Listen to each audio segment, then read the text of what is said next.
Okay, ask your question, and I hope we can give you a good answer.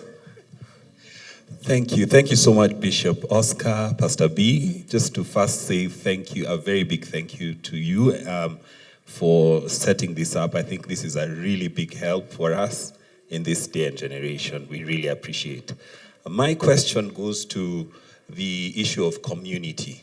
You've spoken about really being intentional about community. Maybe if you could speak to situations where grandparents are involved.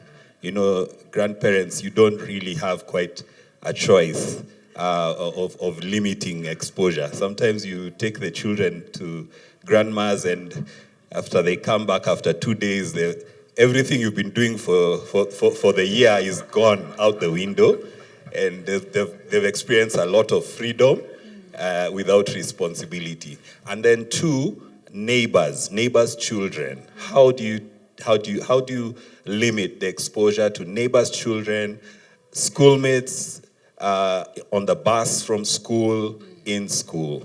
And then thirdly, sorry, I have the last one. In a situation where you're working away from home and your job situation just does not allow you to be that present as you'd want to be, are there some tidbits you can give us? Thank you. Mm-hmm. Well, I've just become a grandma, so this is even a new place for me. And I've already had conversations with my daughter because I'm very, very aware. Our children are very gracious. And even this one daughter has said, well, parent just say what you did, but I sat her down and I told her it won't happen. Because you're married to a person who had a different exposure, you're going to create your own thing, and I know you're going to make it beautiful. I really genuinely think they'll be wonderful parents. But I had a conversation with her because I was concerned that I don't set my standards on the baby. I want them to determine. I have made a deliberate commitment. I'll be a grandparent who doesn't do what you say. Now, I think you're asking because there are those who aren't. We just dote on our babies, isn't it? We just dote on them. The first time my granddaughter came home, she was put down. They were teaching her she can be put down. And she's big enough to, that's what we're teaching her. And mommy was there, but she was restless. And I wanted to go and pick her. And then she began to cry and whimper. You know what they do? I was so tempted to go. My husband came and told me. He watched me. He could read my body language. He could read everything about me. He came close to me and he told me, remember, this is their turn. I think he could read. And he said, and if it gets too bad, I'll take you for a walk. So I'm trying to say the grandmothers love their babies, their grandchildren. There's purity of intention. But I promise you, you are adult enough. You can sit down with your parent and say, these are certain things that I would want you to do. You can negotiate and have conversation about that. You can try. Because sometimes in our love and eagerness to do the right thing as grandparents, we can cause damage. We have that tension of respecting our parents and honoring them as we parent our children. But scripture is clear. You have established your own home. There is room to say, please, could we not do this? Just to set some boundaries. Totally influence, but you can set some boundaries. May I interject in that and say, with what my wife is saying, if you have a parent like that and you know that they're going to ruin that child, then don't leave the child there. Go and visit them, spend the day with them, and then leave. And live with your child. Or alternatively, go and stay the 2 days so that you're there present with the children and you can be the control. Because when you stand before God, you're not going to tell them, my child was ruined by my father. Go ask my father.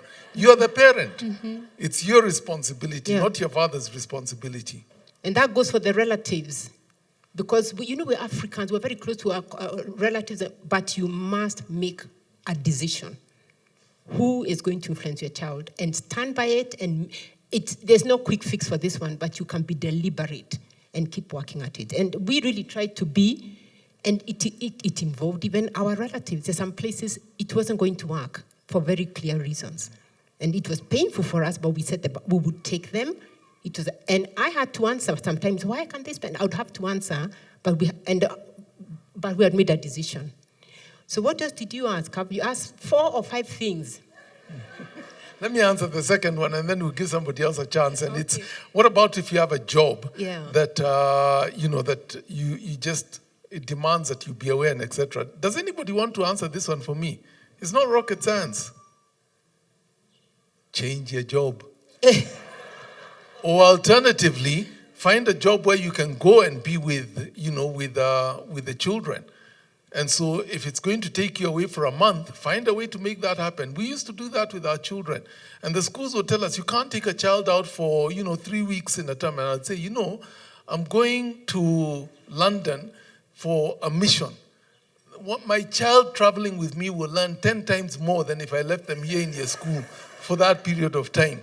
And I would say at the end of the day, look, I'm not paying the fees. You can't tell me what I can do and not do with my child. And we would go. And yes, the girls got a global mind from a very early age because I'd travel with them where I could. It wasn't always possible because of the expenses and such. But you have the option of change your job or alternatively travel with them or alternatively, position yourself in a place where they can be close to you. You asked about neighbors, and if you have neighbors in estates and thingy, yeah, it's a hard one, but part of it is that the neighbors become a problem if your child goes and plays wild with the kids in the estate. Some of them are experimenting with drugs, others are discovering sexuality, and your child is there in their midst. Come and join me out in the rural areas in Kenya, where we have a lot. My neighbors are hyenas and hippos. But you don't have to stay in that estate. Move. Nairobi is big, and you can find an equivalent place that doesn't put your children at threat. And you have some sort of privacy that doesn't do that for you. But you must define your community. I think we're saying fight for your children. Fight for your children, because not everything will fall into place, but you can. Like my mother didn't have the luxury of not going to work. But as an adult, it's when I understood what she did. She gave up her social life. Because my daddy was a social drinker, he wasn't going to come and help her parent. She never had a social life. We came from school, we found her. She had come from the bank, we found her. But years later, when I understood, she was making a sacrifice in the context of her marriage and the things that were going on. So just fight for your kids, whatever it takes. Next question. Thank you. So I have 3 questions as well. So one is just to actually, it's something you have touched on. You said that you used to use the cane in 5 circumstances. I'd like you to just unpack that. Then secondly is, I don't know whether this fear is valid, but especially in terms of community, if you go to church, your children go to a Christian school, your friends are all born again and we all love each other and we love Jesus. Is there any risk we run when these children now get older and they're out of our homes and now they're introduced to all these other vices which we've been protecting them from? Or how do we, work that balance out? Then my last question is, in this, young age, I think from 0 to maybe 7 or thereabout, where as parents we're using our authority to ensure that they follow through things and that they're obedient. Is there any other tool to help us parent such that when they are older and they're no longer necessarily under our authority, like they don't do things just because mommy and daddy have said? What other tool can we use? What I've gotten here is, of course, there's the tool of love and the influence in the later stages. But is there any other tool we can use to make sure that our children don't do things now just because we have said, then later they do different things? Yeah. Okay, let me quickly take 2 of those. And one of them is there any other tool? Well, you're never done with parenting. And there comes a time when you no longer have authority, but you will always have influence if you raise your child well. They always love you and they want to do what, pleases you and etc. There are some things that they should do because mommy and daddy said you do for the rest of their life. Okay? It's not as though you curtail their freedom and now they can't make choices. There are some things you tell them, this is dumb. You don't stick your finger into the socket and just because mommy said and you can't do it when you're 6 years old, now you think you can do it when you're 25. It's just as dumb at 25 as it was at 6. So there are some things you are unapologetic about because it's just gonna hurt them. You don't do drugs. Mommy said don't do drugs. Don't do drugs for the whole of your life. There's no question about it. I mean, it's just one of those things that you don't do. Okay? And so don't be afraid of that. If you have brought them up well, they will understand why you put boundaries. It's interesting because our children now tell us, Mommy, I'm going to parent my children just like you parented me. And they can remember some of the things that we did. Good on them. Maybe their season will be different and they'll have to modulate on that. But if they have understood, they can carry it for a lifetime and it will help them. Are there other tools? I just gave you, I think there were 10. Pray for them because God is at work when you're not there anymore. And remember to love them because they really do want to do what's right for you. And they love you back in return. And they will not fight against, what you have told them in love. They will always try and honor that. Remember what I say, discipline them when they're young because the adult elephant doesn't fight the string because it learned that, this string is here to stay. And there are some things you teach them when they're young and they will never go against those things because they just learned that this is the right thing to do and they don't need to question it. And so I don't think you need to be apologetic. This idea that children are free, that they discover themselves, that they become what they want to become, that's growing weeds. That's how you grow weeds. Okay? And your work is to kill the weeds and grow the plant. Now, in that, do not be apologetic about. God has given you a child to bring up as a godly child. Could it be that later on, they were so protected and etc.? There is a time to protect. There is a time to explain. There is a time to explore. There is a time when they will launch out of the home and they will see these things, but they have a foundation. And they can build on that foundation. And it's the best you can do. It's what God has called you to do. The choices they make then when they have a firm foundation, that will now be their responsibility. You have done your part and given them a good foundation to build a life on. Those things I will not be apologetic about. And one of them is faith. Yeah. I guess we didn't even have the luxury to unpack what does faith mean. I think one of the surest ways to know that your child will continue in the straight and narrow is to help them know God early in life. Really meet Jesus in a deep and personal way. Know his word. And I think there are many opportunities even within the church to do that we can capitalize. Whether it's a quest program, whether it's whatever. But to genuinely help them encounter Jesus for themselves. But you also asked, and I can answer very quickly because I have them here, what our big fives were. I can answer quickly. 1, outright defiance. Somebody stands like this, but then one of them was tough. I used to chop at them with a chopstick. I didn't even feel pain. That's what she said. That's when we graduated to the Muiko. So, outright defiance. You need to feel pain for that. Hitting and biting. And when they got older, remember we said it needs to be age appropriate. When they got older, reach a point where we told them, you have a difference with your sister, we can intervene for you, but it will cost you your pocket money. If we intervene, we'll help you, but it will cost you, or you can sort it. So as they grew older, we needed to figure that out. When they were little, don't hit your sister. Abusive language was a no-no. Telling a lie was a no-no. Now, if you told the truth, even if you weren't very wise, you would often get away with it. But if we caught you at a lie, we wanted you to know that you can have the courage to speak the truth. And the last one is the one I said, if they played us against each other in any way. And we knew that was a fifth. And abusive language also included the way they talked to our house help. If they ever used language that was disrespectful to the house help, that one they got whacked for. And it was a non-negotiable. And they learned to respect the house help. Amazingly, the house help we have now was with us in the early years. And then she went off and came back again. And they love her to bits. They love her to bits because they see her as a parent. But part of that was respecting her for who she is.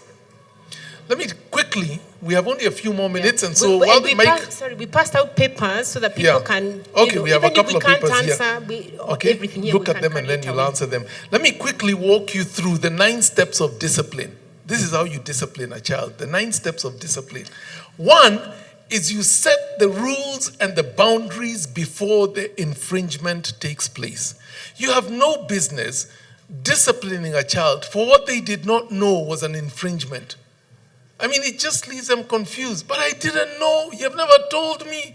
You know, I wasn't being disobedient because there was no line that I crossed. So you must set clear boundaries and say, if you do that, then this happens. And the first time it takes place, that's an opportunity for you to set a boundary. But if you can set it before the infringement takes place, even better. That's number one. Number two is define the discipline that will be meted out. Okay? If you do that, then we're taking away this privilege. Remember, the cane is not necessarily the best way to do it. There are only 5 things that we worked for. But you can say we're taking away this discipline and, you know, we are not going to do this when everybody else does it. We're going out to see a movie, you won't be able to go, you know, met out so that they know the consequences of crossing that line before they have done it. Number 3 is whatever that discipline is must be painful. Not because you have hit the child or whacked the child or whatever, but it's something that will cause them to feel pain. So when we say, we're all going out to see a movie this weekend and you won't be coming with us because of your defiance, then the child is at home regretting their action and it hurts because they wish they could be with everybody else, okay?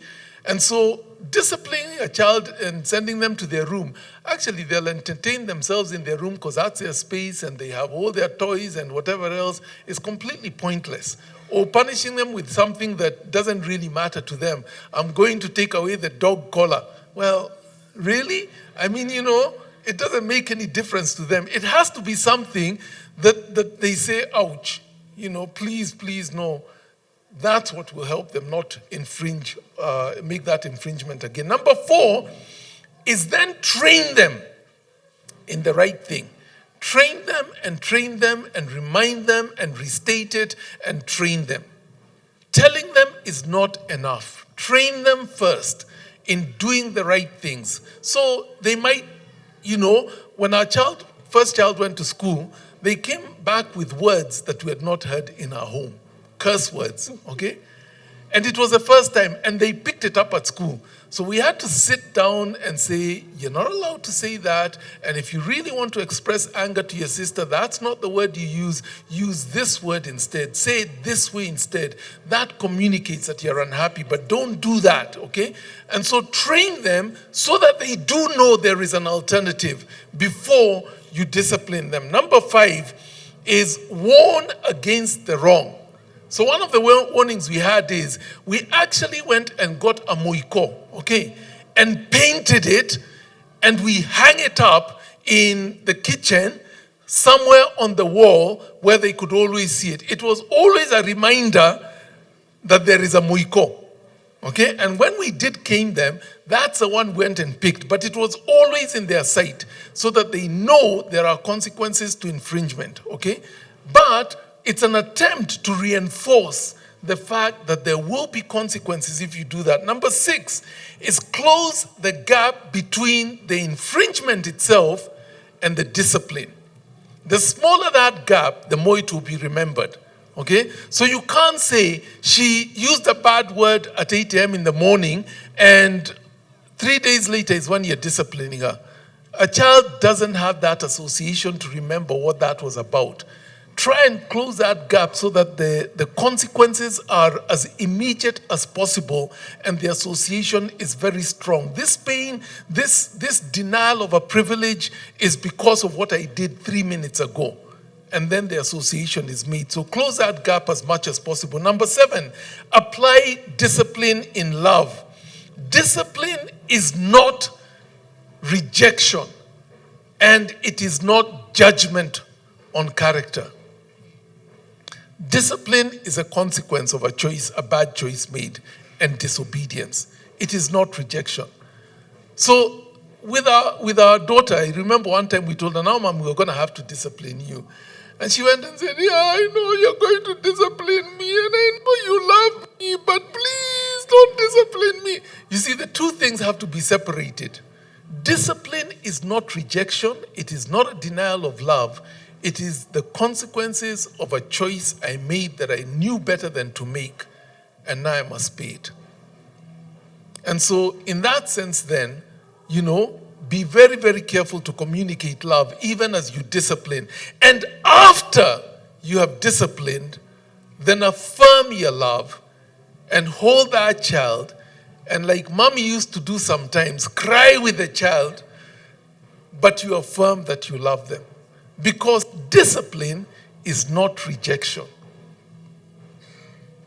Okay? Discipline is not rejection. And so love them, affirm them after you have disciplined them with your voice, with touch, hug them, with action, give them a special treat. But the association between the infringement and the discipline is clear. Okay? And then number 9 is never raise your voice. Be level-headed. There's nothing worse than the child is screaming and the child is talking at the top of their voice, and you, the parent, are screaming, and you're also talking at the... Guys, you're the adult. Behave like an adult. You shouldn't also be screaming at your child when they're screaming. They're a child. Foolishness is bound to them. Do not follow them down that track. You be the adult in a calm voice. Mommy, you know what you did, and we're not going go to to the argue bathroom, about maybe it this. helps. Yes, go and scream in the bathroom, or something. But don't shout with your child and behave like a child. You're the adult in the situation. Behave like an adult. Those are the 9 things of discipline.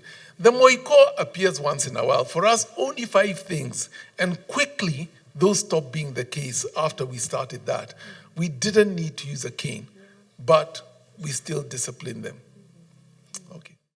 There's a very good one here about what's the right age to allow your child to have social media accounts. I think that one will be answered there, and I'm grateful it is. I can tell you a very quick story. In our time, we discovered the computers came in our time. Honestly, we are that old. They came in our time. The one there when we began. So we were very quick to try and teach our children, but we had not understood we needed to put checks and balances. And at one time, one of our daughters, just with the youth, it was even a church, she overheard somebody saying, oh, there's this program that's really nice. And she caught the address of that program, came home, and remember now we are teaching them what to do, opened it up, and it was pornographic. She was so shocked. She left it and ran for dad. I'm telling this story to say I'm forever grateful that my child could respond like that. So this thing about don't shout, be cool, is because you don't want to lose that opportunity. So we very quickly now began to find internet nannies and things like that. We had never understood fully. So don't give your child a tool that you've not mastered yourself. Be very careful, and I think that will be addressed. But to say we then learned on our own journey that we needed to be very careful and set boundaries and did certain things that we thought were helpful. Do you want to answer one? Okay, 2 questions here, quickly. What's my view on boarding schools? They're a no-no for me. Who's parenting a kid when they're in boarding school? Who's a parent there? The teachers aren't going to do it for you. And so they're being parented by a gang of boys or a gang of girls. And girls in high school can be mean. They really can be mean. And your child and their self-identity and self-image is going to be determined by the exclusion-inclusion principle of high school girls. And they can be damaged. But who's parenting when you're not there? Remember, their brain is not fully developed until 24. My own policy is that you parent them until 24. And then they can go. When their brain is developed, they can go out and be boarders in university in another country. But before then, we just did not do boarding school at all. It was much more important that they be close to us and we continue in the work of parenting so that they could turn out well. Now, granted, some of you have studied overseas in big schools, etc., and you left home at the age of 13 and went to high school and you're boarding, and so did I. But there are no parents in high school, I tell you. I was in high school boarding, and you survived. Okay, that's one. Then there's another question here. How do you launch your children from home successfully? Well, I'll tell you one little secret that we discovered over the years, okay? You launch your children 10 years before it happens. So he told our children, okay, when you become 24, by which time they should have been graduating from school, even with the gap, not year, but season that we gave them at the end of primary school, and then we gave them a whole gap year at the end of secondary school, okay, and got them to do some work, for a friend and those sorts of things, and then send them to university. We wanted them to be a little more mature than the 18-year-olds or 17-year-olds who go to university, because there's a lot more freedom. And one of my girls went to USIU, and you wake up in the morning at USIU, and the lawn is filled with condoms. And she would tell us what was going on there in the evenings. And so she was a day scholar. She was not boarding there. But we wanted them to be a little more mature. So the gap year was to help them mature a little before they went to university. And with one, we gave her 2 years. With another, we gave her 3 years. With one, we gave her 1 year, and then send them off to university as day scholars, not as boarders, okay? And she'll come home and tell us, Mommy, the kids in my class are so childish, because she was 2 years older. So her brain was a little more developed, okay?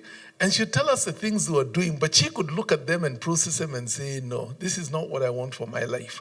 And so in that sense, she was able to be a little more resilient. But the idea of it was, when you turn 24, now that your brain has finally developed and something has fallen in place, we want you to leave home and go and live by yourself. Not because of marriage, but leave home. And all the things we have taught you, go and live them out. All the cooking mommy has taught you, all the cleaning mommy has taught you, everything we have taught you about homemaking, making your bed, keeping your wardrobe tidy, go and live before you get married. And my wife would be pulling out her hair, particularly with one of our children, pulling out her hair, because her room was like a dump yard. I mean, it was horrible. Clothes, you dig for clothes under a pile, okay? And my wife would, and I'd tell her, don't go into her room. It will just stress you. Just leave her alone. Everything you have taught her will come home to roost at the right time. You go into that girl's home today, and there is no neater home, I tell you. And when we told her, now you're turning 24, it's time for you to go and now find your own place. She said, Mommy, can I pay you and stay rent? Can I pay rent and stay here? We said, no, you have to go. And so she did. And her home now, she's married. She has about the most beautiful, neatest home you could ever imagine. And all the cooking lessons and washing, separating colors and all those sorts of things, she does all those things today. But in her home, she would not do them. Now, of course, she left at 24, so her brain was not fully developed. But, the other one, our third born, we told her, and she left at 25 because there was, the universities closed and she lost a year. But anyway, she left, okay? But when she was turning 23, she started collecting sufurias and negotiating with us, can I take this too? Can I take? And we told her, everything in your bedroom you can take with you. Your bed, your mattress, all that is yours. But the others you have to ask us. So, she negotiated on pots and pans and mekos and et cetera. And she went and found, bedsitter, okay? She stays somewhere in South C, South B, bedsitter, small place. So nowadays we tell her, because we run a farm, can we give you a tray of eggs? She says, no, I can only take 6 eggs because I don't have space in my house. Okay, and it's true, her fridge is small. So when COVID happened, we said to her, she lost her job. Wanja, why don't you come home and stay with us? She said, no, Mommy, I'm okay. I like staying alone and, I look after my own space. It's my space. And I have saved up enough that I can go 9 months without needing any financial support. Yeah, and she'd only worked for a year, okay? We told me this girl has been saving half of what she's getting. And we told her, okay, can we give you the car, one of our cars, because we're not using them in COVID time and we don't want you on buses, matatus, borders in this COVID time. She said, no, I don't want a car. That's going to cost me maintenance and petrol and insurance and wheels and etc. And finally, we forced it on her and told her, look, if we have to pay for those things, we need you to start start using the car. It was a little Nissan Note. Use a car because we don't want you on public transport during this COVID time. So she eventually took it. She still lives. She's been promoted twice now. She's earning big time. But she still lives in an SQ and says, I just want a simple life. And everything you taught me, I want to learn how to do it well. And she's still in an SQ. Living her thing. Because she's got some personal goals. That's why she's still there. She wants to go and study overseas, and so she's saving, as much as she can. Because we said to them, the first degree, we will pay for it. After the first degree, you're on your own. And that first degree will be here in Kenya. We're not sending anyone overseas. If you want to go overseas, you go for your master's, for your PhD. But you stay here because your brain is not fully developed yet. So. No, we don't tell them that. I'll answer, and I know we're out of time. Just one last one, just a quick mention. Somebody says, I'm a stairway home, I'm enjoying it, it's wonderful, but it's very difficult financially. I want you to know I empathize.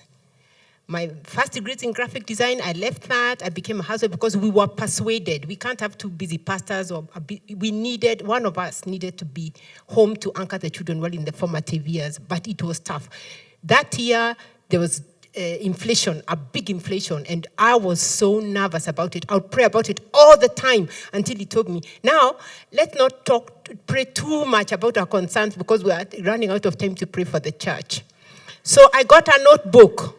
I told God, okay, I won't be mentioning things more than once, but between you and I, anything in that notebook, keep it before your eyes. And I could tell you stories. The long and short of it is, I think we need to get very creative. I think life can be very simple. When we did that, there was no NHIF, so we used to lay hands on our children for good health. I really mean that, because we were so afraid if they got sick, we wouldn't be able to cope, but they never did get sick, other than the annual common cold that we managed with home remedies. So just ask, how can you simplify? I also got a circle of friends, and we'll do things wholesale. We just got creative. So whoever this is, talk to me. I can give you all my notes from what I did before. But the idea is that children, but they can make it very simple. Sometimes you have social pressure to have too many dresses or whatever, especially when they are young. We can keep it so simple. If you look at our family photos, you can see the dress passing down, but who cares? They are now big women, they can have the clothes they want. But at that point, we were with them. Let me just say something there. Growing up, I cannot tell you what I used to wear, but I know I was not naked. Did I care? No, because we were going out. We used to live on the border of Nairobi. The game park had no fences, and so there were zebras and antelopes and lions would occasionally come by. We lived to play. What you wore didn't make a difference. I cannot even tell you what sort of beds we slept in. When we slept, we knocked out kabisa. I cannot even tell you what food we ate. We came home to eat so that we can go and play. Now, when you're buying designer clothes for your child who's 3 years old and 4 years old and 5 years old, they don't really care. That's not what defines them. It defines you, but it doesn't define them.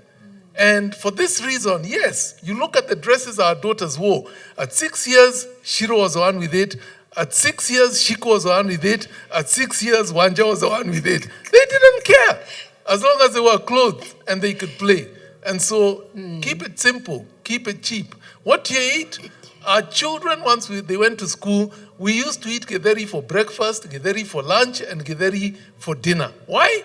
Because you eat githeri for breakfast and you will not feel hungry until lunchtime. You eat bread and sausage and kajam. By 10 o'clock, the child is hungry in class, looking for something to eat. So we eat githeri power. Yeah. And when we introduced proper meals, the kids were joking, they laughed. But next morning, what was there for breakfast? So I think we're truly out of time.